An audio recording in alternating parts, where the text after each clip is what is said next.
You ask Tiger to calculate.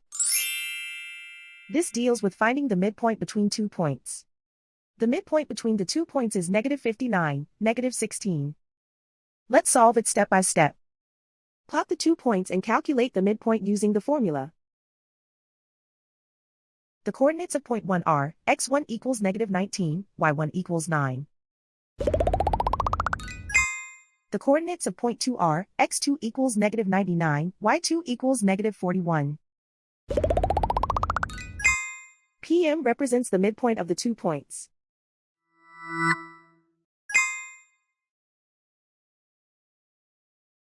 Use the x values in the midpoint formula to find the midpoints x.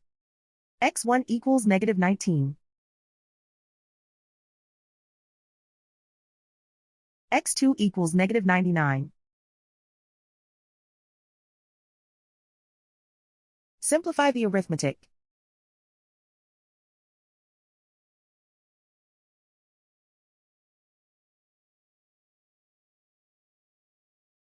Use the y values in the midpoint formula to find the midpoints y. y1 equals 9.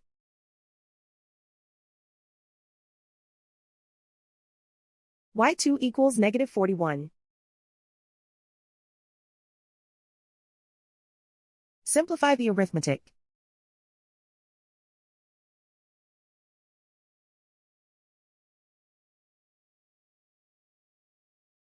And so, the midpoint is -59, -16.